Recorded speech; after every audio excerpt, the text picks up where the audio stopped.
Hello, everybody, and welcome back to the Medical Mindset Coach podcast.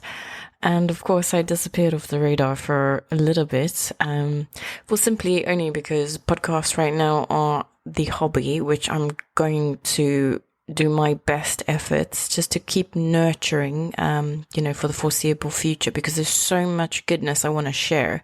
But I've been really busy with work and studies, and I unfortunately incurred and I had an accident where I had my nose broken in sport, and then 6 weeks later I had to have it rebroken at the hospital to get it back in place. So that's obviously taken some time. But in between that, my partner, who's a professional athlete, was in a competition in the same sport called Brazilian Jiu-Jitsu, if you haven't heard of it, and had his technically his elbow broken. So it's been a bit of a manic time, but right now, early on a Sunday morning, I'm making an opportunity to try and speak to you and get more information out there. But interestingly, the purpose of today's discussion is something, I think that's going to touch home with everyone at the moment.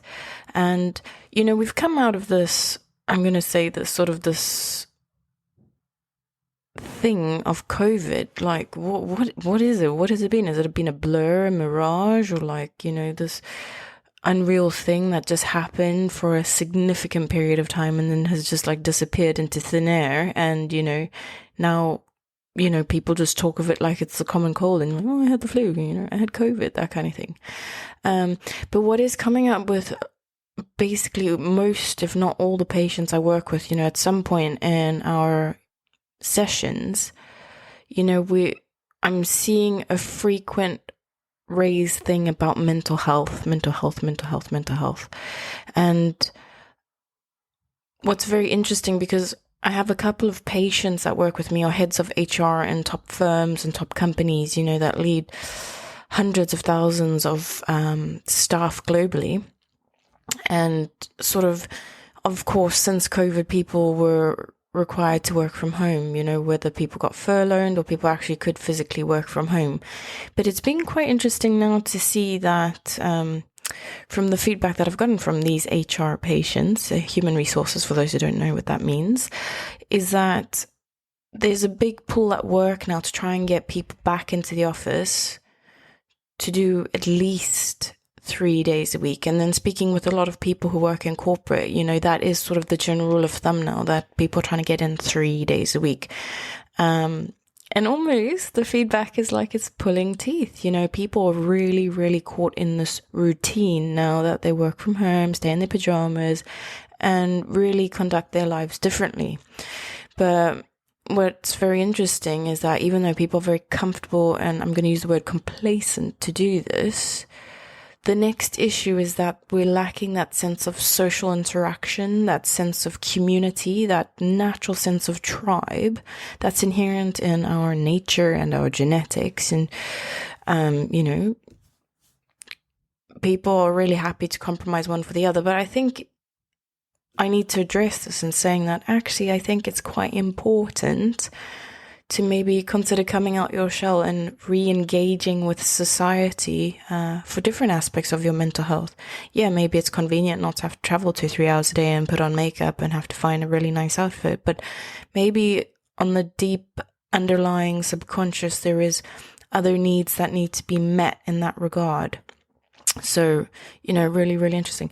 So it's linking what happened, because last night I was showing my partner something on YouTube, and I remembered in 2020 I was invited on a documentary to talk about how mental health is being affected during the COVID or the epidemic, during the lockdown, and what the impact of social media is doing to people, because now that's all you have to live and go by. And, sort of almost like a conditioning and a programming that, again, whether it's conscious or subconscious, we're being programmed with, and, how that's affecting people.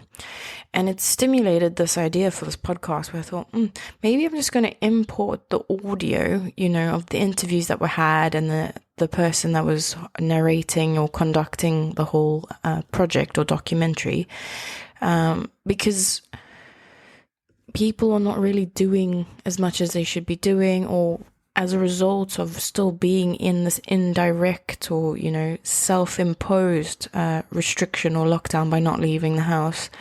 A lot of people's mental health definitely is being affected, right? More than ever, or more so than ever, after all the years of working and the work that I'm doing, everyone is throwing around, I'm suffering from anxiety, I'm depressed, I'm this, I'm that. And whether it's been diagnosed or not, but the fact that you're stating these things is telling me, okay, you're lacking in some tools, right? Some resources, some strategies on how to improve yourself, how to be better. And more so than ever, especially being relevant in my life, is watching how important having a structure and strategies and a routine is to our mental health.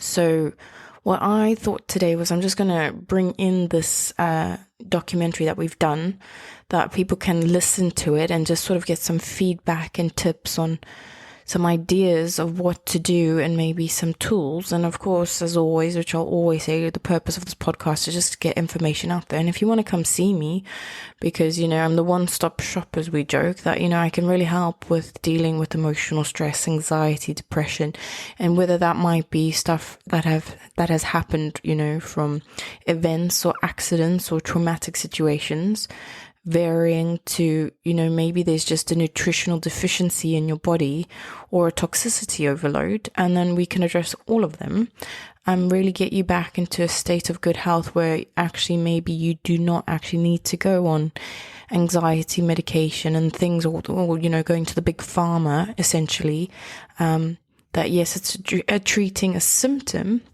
of something you're experiencing at the moment, which might be just momentary and not actually permanent. But going to the big pharma then would create subsequent consequences of maybe you're damaging your body, or you're creating weakness in your gut biome. And then as a result of that, there's going to be long-term health conditions that I see all the time, and basically occupies most of my time with the people that I work with. So again, my whole strategy is, if we get you knowledgeable now, and I say removing the sheet or the sheath or the veil of ignorance, getting you into the state of the know, then you can make educated choices on what to do. Because right now society's like, hey, you got anxiety, you got depression, go to your doctor, go to your GP and get prescribed some meds.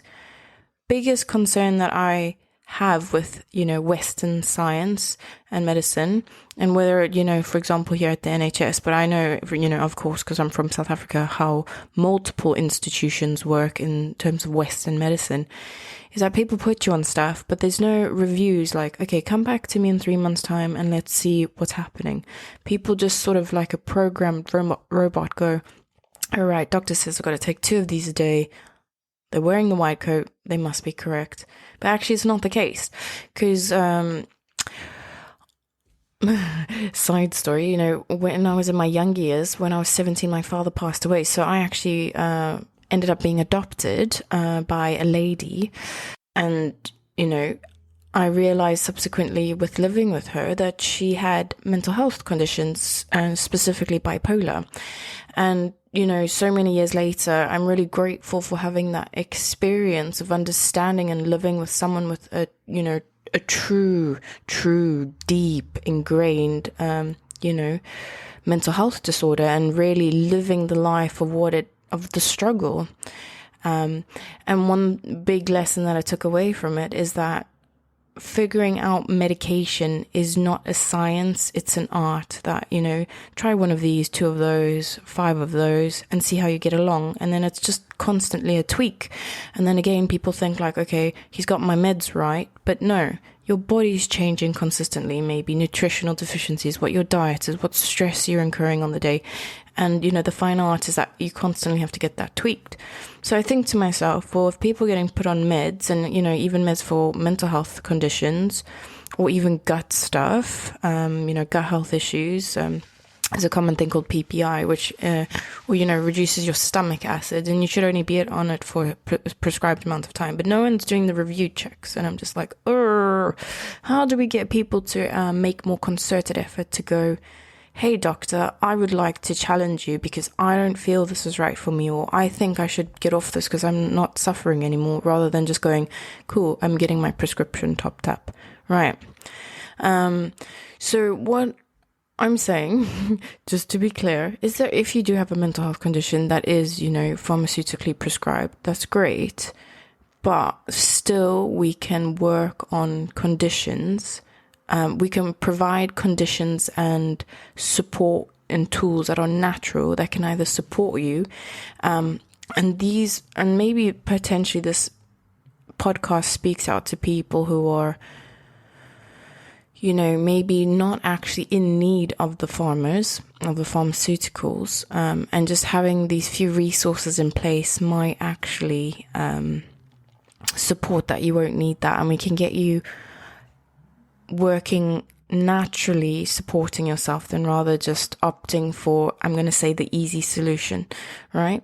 But in the case of people who actually need to be on prescribed medication, you can still incorporate these tools that will support your system. And then maybe, for example, you don't need to do a lot more. Maybe you can be working and sustaining that prescribed amount for, longer period of time, right? And there are definitely cases where I can say for sure that people have been incorrectly prescribed and have actually gotten them off it. Obviously in conjunction with working with the doctors or the psychiatrists, because of misdiagnosis, which is a very, very common thing. And again, I'm going to reiterate, always get a second opinion if you're not sure. Maybe 2 Western doctors and maybe a third, an alternative, holistic doctor as well. Just putting that out there.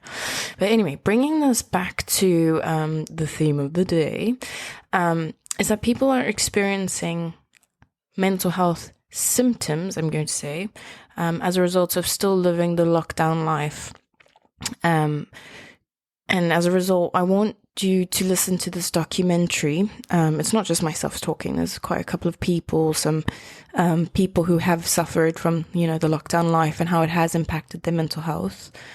And then just sort of with that perspective in mind, apply that to your current life at the moment. And if you think to yourself, okay, let's maybe use this as a moment to do a check-in with yourself. So, like, how is your life today compared to what it was pre-COVID? What has shifted? What has changed? What are pros, positives you've taken from it? What are the negatives? And if we, always say, let's work on negatives, because the positives you don't really need to work on at the moment. So let's get you into positive land, and then we can work on enhancing the positives. But right now, if you think like, okay, actually, I do need to get up more. I do need to exercise more. Actually, I'm not as social as I was, or I'm not seeing my friends as much, or actually I don't have a routine or a structure in place, or, maybe you're not meditating. Maybe you're not taking some self-care out, time out for yourself. Because, the next, I would say big problem, which I suffered with when I was in corporate, is that you just get glued to the computer, almost like a vortex, and then you come out of it and you're like, wow, I've been sitting here for like 12 hours. You've forgotten to drink your water. Your posture has been completely compromised due to lack of ergonomics. Ergonomics is just basically, if you don't know about it, just like obviously getting your seat that's correct to your right height, your hands at the right level, computer at a suitable distance, at a good eye height as well. Taking those intermittent breaks, and eating, of course, and not eating terrible foods, eating foods that are correctly going to support your nutrition. So, yeah, I could talk about this all day, but let's get down to the nitty gritty now and the juicy bits. And so here is the documentary. So I would probably just give a little, because I'm a context creator. So I just want to say it's about someone who's going to narrate and talk to you about, the theme of the documentary, you're going to get a couple of people talking about how they have suffered. I was actually, if I recall back to the interview, I was quite in a moment with, because one of my colleagues, when I used to work in corporate, a young guy, really, really lovely.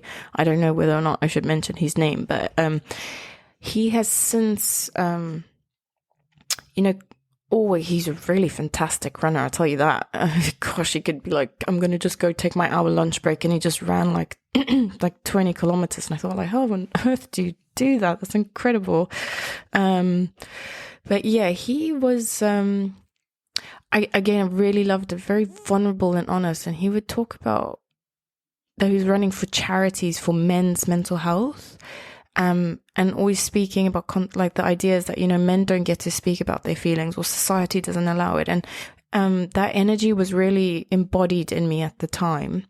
And I thought, like, I really want to know more about it. Like, and also at the time when I was working, I was attracting lots of men, and I just thought, okay, this is obviously a theme of, a phase that I was going through, that I needed to address the imbalance or inequality, or some form of discrimination, perhaps, that why do men have to be strong and can't be vulnerable? Why can women talk about their feelings and men have to suck it up or have to man up?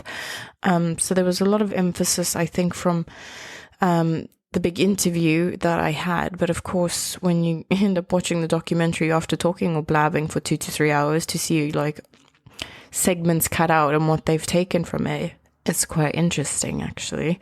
And you think like, oh, that's out of context, but I see what you were trying to put in there. And, and then there's obviously at nearing the end, a couple of tips that both me and a fellow psychologist spoke about that maybe you can implement into your life, and just, take some golden nuggets from it. That's all I'd like to offer, is there's some golden nuggets. Take what is relevant to you, and then try implement it into your life. And of course, if you need some further support, there is always support out there, whether it might be from me, whether it might be from your family or the community around you.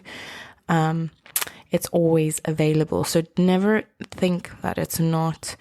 And more often than not, when you think you're struggling and you're the only one, because everyone looks like they're living the perfect, I make the joke, the desperate housewife life where everything's perfect, like Brie Vanderkamp, you'd be very surprised to learn, if you actually just spoke up a bit, or spoke out, a lot more people be like, actually, things are not really as they seem, but, we're just trying our best to manage, and you'll find a sense of community within that as well.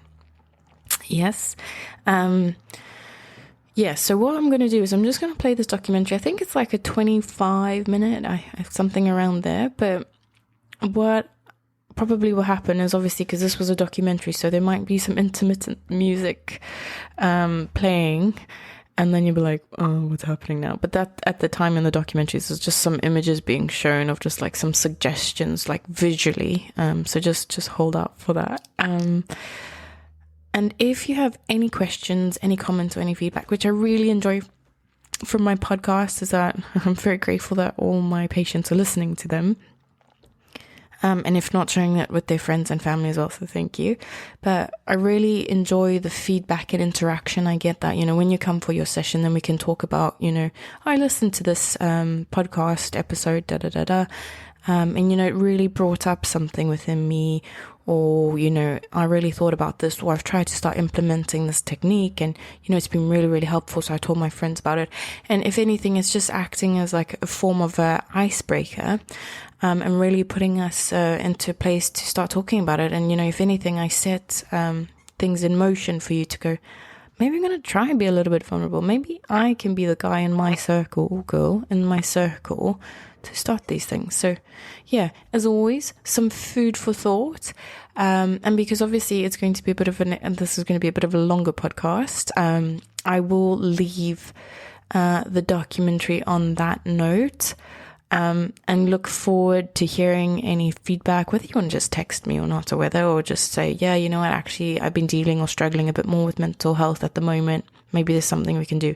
Got a lot of techniques at the moment. I've been studying a lot. It's been a very, very immersive year of education for me. So I literally feel at the moment very empowered with lots of tools that can help with emotional health, CBT, cranial, cognitive type issues I'm going to use, down to muscles, down to body, down to gut, down to hormones, down to physical, down to posture, down to weight, down to trauma. Like I almost feel as if I've got the whole, and I was joking with my partner the other day that I feel like my niche at the moment is that I'm studying so much to understand the whole, which is important in holistic therapy, that I'm a specialist in not being a specialist, which is kind of funny.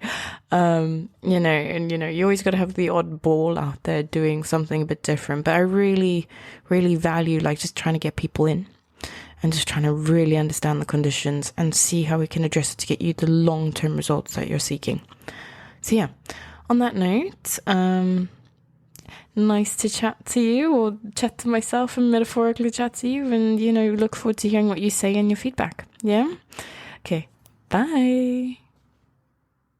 And just one last thing that I forgot to say, that if you want to watch this documentary online, which is on YouTube, I will be pasting the link in the description of this episode, and also just to let you know, because you're listening to this audibly, that the title of this documentary is called How to Improve Your Mental Health in This New World.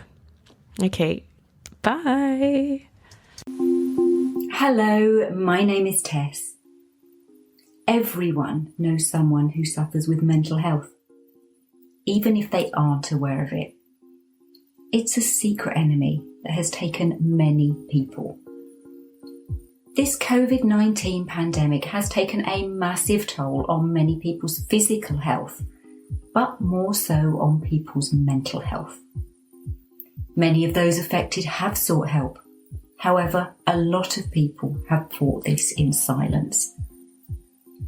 Throughout this show, we aim to throw away this stigma of not being able to talk about mental health. It affects more people in the UK than you may realise. Now, let us dive into the topic of our show. We've spoken to some individuals who've opened up to us about their own mental health issues.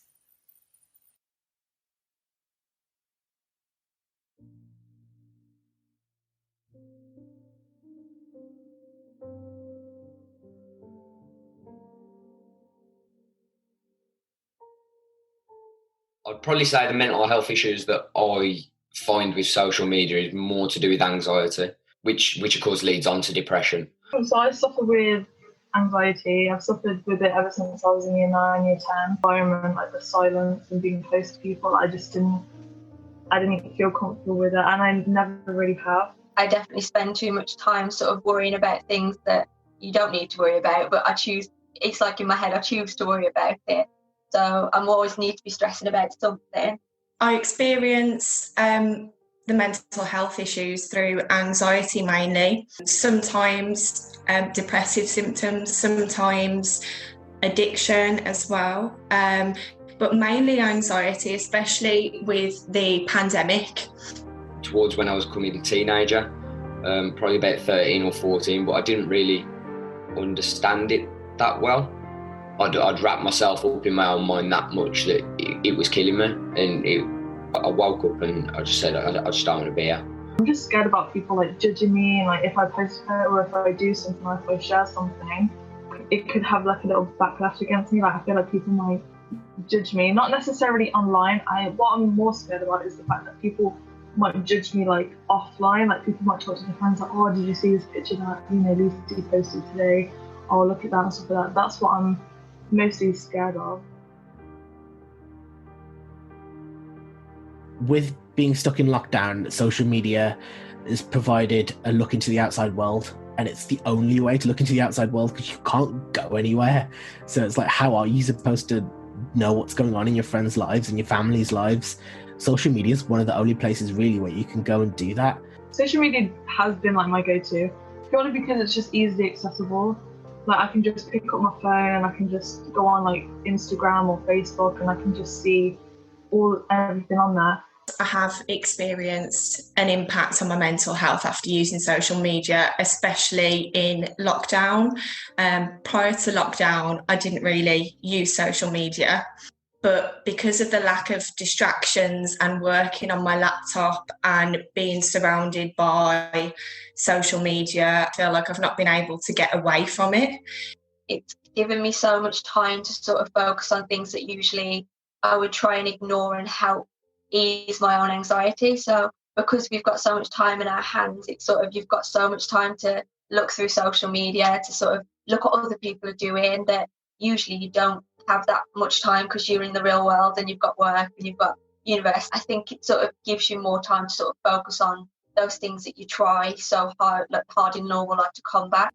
It's not really real life, and I think a lot of people don't see that. They take it as face value, when really a picture that's on Instagram set up by somebody who's an influencer, for example, could probably take an hour to set up, and we don't see what's behind the scenes. The youth of today especially are always doing something for a like on Facebook, on Instagram, on TikTok now.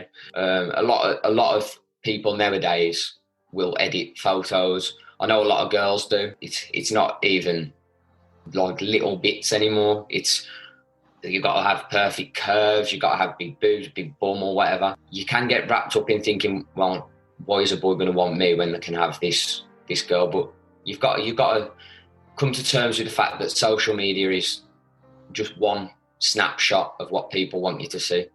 It's sort of a platform that you can kind of submerge your own life into, and it's kind of hard to separate those two realities from the unreality of it. Facebook nowadays it's more to do with sharing sort of little videos and stuff, whereas Twitter's a bit more cutthroat and it's a bit more banter / jokey, but a lot of the time jokes go too far. People think they're entitled, and because of like freedom of speech and stuff, they think they can go about saying and doing whatever they want, and they really can't, and they really shouldn't, because it's things like that, people like that have massively adverse effects on other people's mental health. There's ways to voice your opinions, and especially with hate, if you don't like something, don't watch it, don't listen to it. It's that simple. If someone's going to use social media to do that and attack someone, it's just spiteful, and they're quite cowardly, to be honest. You don't really feel any repercussions of it either, because you're just saying it to some random person online. A form of depression and anxiety that occurs is because you can't express yourself. If you're bottling something up, it's just going to build and build and build and build, and you need to get it out. Men don't talk about their mental health as much as women, because again, it stems back from a social conditioning. I feel like there is a bit more of a stigma towards mental health in males. You know, people are like, oh, man up, it's fine. Like, it's a very common phrase, being told to man up, and it's like, that's not healthy at all, because men have feelings as well. Why is that weird? If women can do it, why can't men do it? Men feel like they can't talk about their problems. They don't feel like they can go to therapy or counselling, and, you know, pulling it back to stuff like being told to just get over it and man up and like it's not a problem. And I think that is something that puts men at a higher risk for sure, because they feel suppressed. It is tough because, yeah, you want to be strong, you want to be a man. It's difficult, but I think it shows strength, personally. A lot of people think having a mental health disability and talking about it openly is a sign of weakness. And, you know, all men cry at the end of the day. Everyone in life cries. There's no shame in that. If you need help, go and seek it. It won't hurt you, and trust me, you will feel a lot better.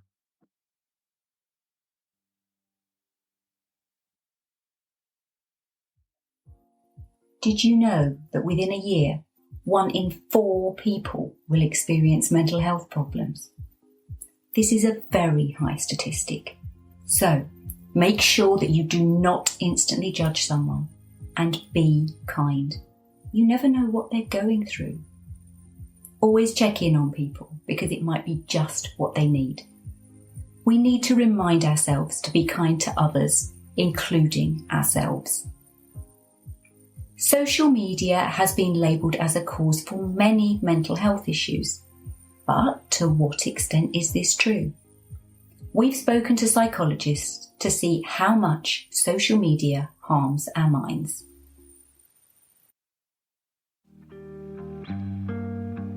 Finding ourselves stuck at home, not being able to interact with the people we love and friends, we tend to fail. We tend to break down. We tend to stop being as productive as usual.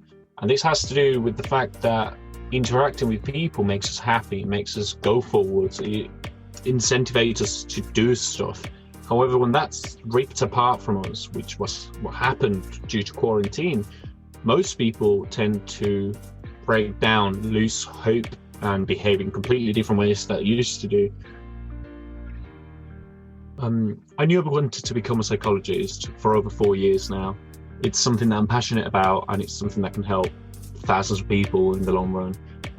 I hope one day to be able to be helpful for everyone that needs it. I came into the work that I do to help people with trauma because I actually suffered a lot of series of traumas. My father died when I was young, my stepmother with bipolar, and through a lot of work and self-help for myself, I was doing work on myself first, I started realizing benefits of healing. So social media was firstly created as a communication device, as a way of being able to speak with people that are not near you, to connect different communities, different countries. And it's a beautiful thing, and if it was used properly, it would be amazing. However, use it for negative reasons and can do whatever they want without consequences. Year on year, we are like becoming the most technologically advanced race. We have computers, we have social media. We can literally see second by second what our friends, what our families are doing. Yet we are actually becoming one of the loneliest species on the human planet at the moment. The worst part about social media is that it allows anyone to do whatever they want without consequences, as you can make an account without your name or your email, so it's impossible to track back to you, and you can say anything you want to anyone. That allows people to be mean and to be harsh on people, and that can trigger mental disorders on the people that are receiving it. Social media is just a tool, and tools can be either good or bad depending how we use them. Think of a hammer. It was created to facilitate construction. It makes using nails possible without it being a hassle. However, if you try to use a hammer to clean a window, you're going to break the window. Therefore, going back to social media, they're using a tool that was not initially created for that, and they're doing that with it, making it a bad thing. There was actually a study done in the US that they said 39% of people agree that they no longer feel close to anyone, and the UK and the rest of Europe are not actually that far behind it. Like anything in life, we can see things in a positive or a negative aspect, right?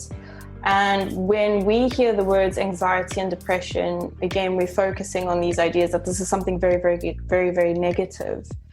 What I'd like to also encourage people to do is actually flip it on its head and see it that this is actually a signal from the body. Because if nothing was ever going wrong, just like if you're driving a car and there wasn't a warning light that came on saying, oh, something's wrong with the engine, or maybe you need fuel, you do nothing about it. And what I think we need to do is, first of all, stop insulting these signals, right? Stop saying, oh, it's a sign of weakness because I have this feeling, or maybe it's a sign of madness that I'm experiencing that. So it's all about coming back to a point that we assume responsibility and that we can see something in a positive, saying that, okay, this is a sign I need to change. This is a sign I need to start doing something new or making a proactive effort. And then again, it's going to be a way or a means of actually starting to change yourself and starting to find happiness. Because that's the ultimate goal of life, is just to be happy. And it seems that everything that we're doing or being posed with is in social media is just preventing that. People have to actually start being in their strength and in their power and saying, you know what, I'm okay to be like this. I'm okay to be vulnerable. I want to speak about my emotions. It's safe and it's healthy. And we just need people to constantly say that it's safe and it's healthy. It's all right. You're allowed to do that. You're allowed to cry. You are a human. You are not a robot. Please express yourself. Absolutely.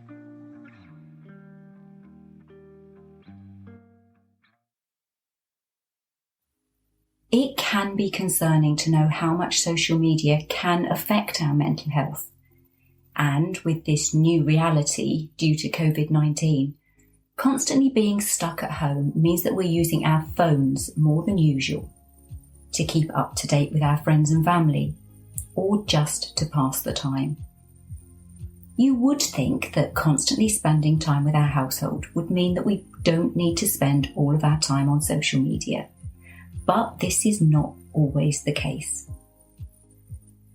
It can be boring.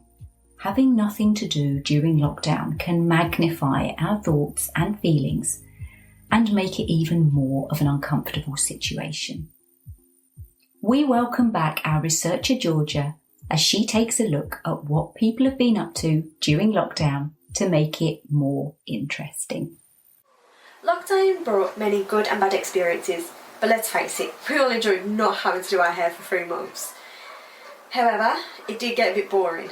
So, like a lot of people, we all picked up some new hobbies, some that we've done for years, some that we haven't ever done before. I picked up roller skates. Never thought I'd be able to do it. Still can't. But you know what? It was all just fun and games, just to help time fly by. Let's see what you guys all got up to.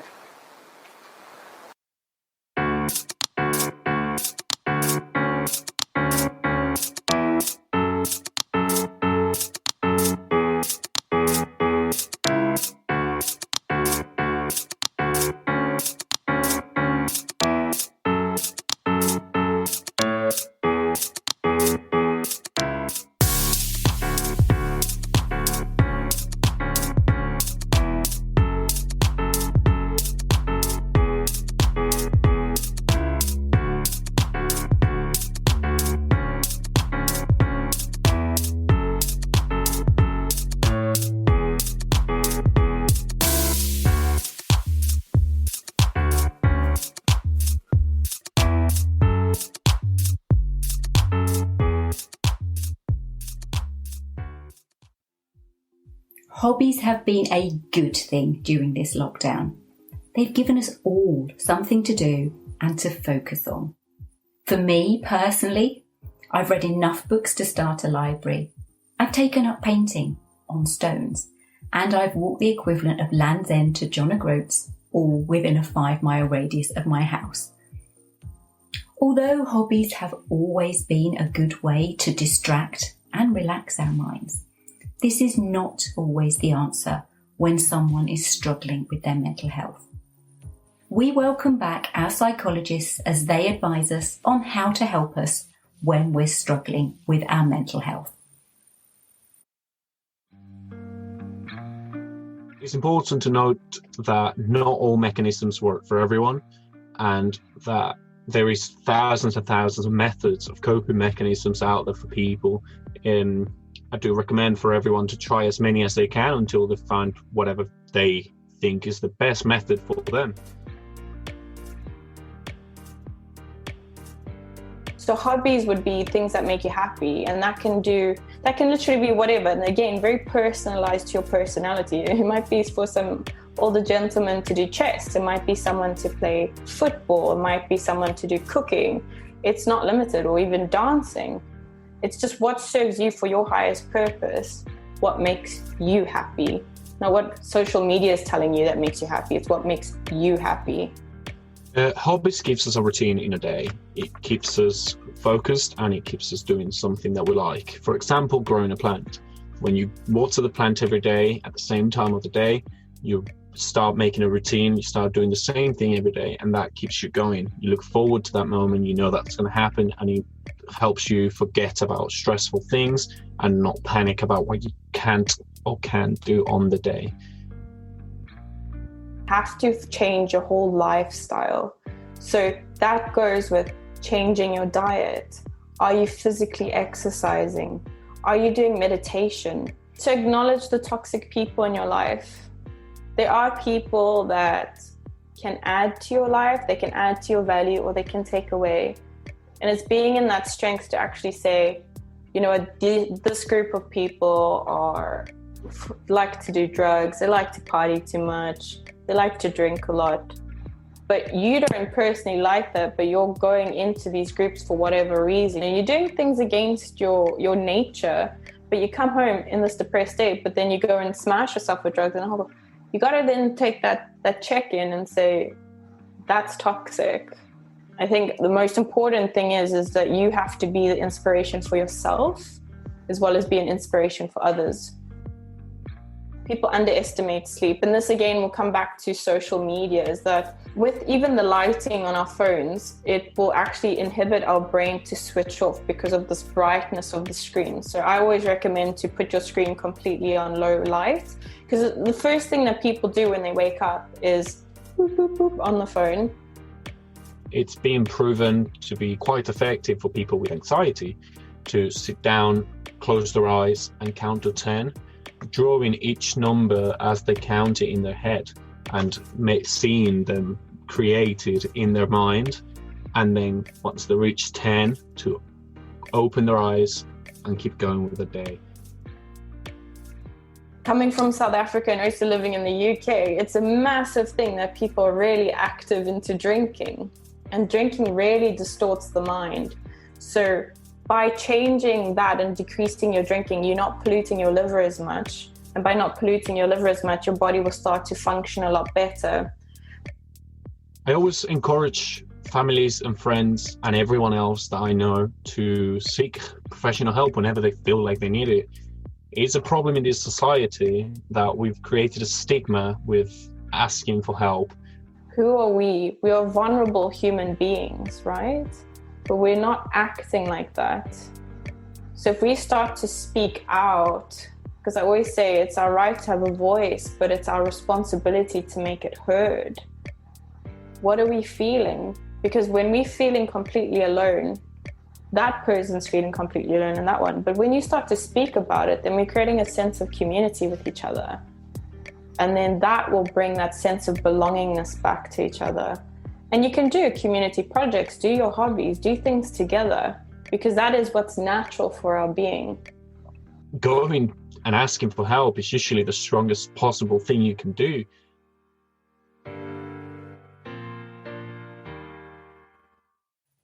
Remember, these coping methods are a general guide to help people who are suffering with their mental health.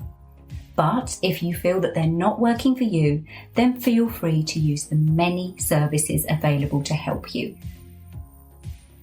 This pandemic has made it difficult for many people having to face a new reality.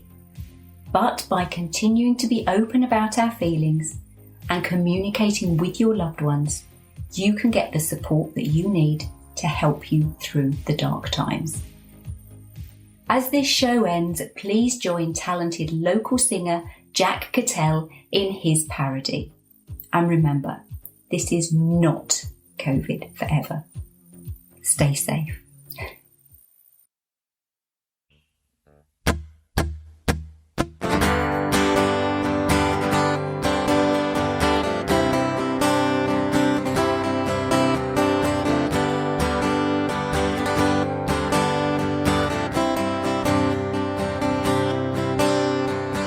They try to keep us off the pavement, told us to isolate, 'cause if not, you'll be in danger of a deadly disease.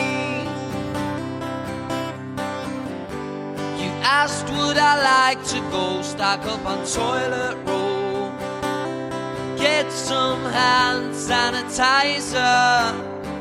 If you can, you turned to me and said, Corona won't last forever, so pull yourself together. Well, I know that this strain is causing pain, but don't you worry, Baz has got a plan. sing happy birthday while you wash your hands.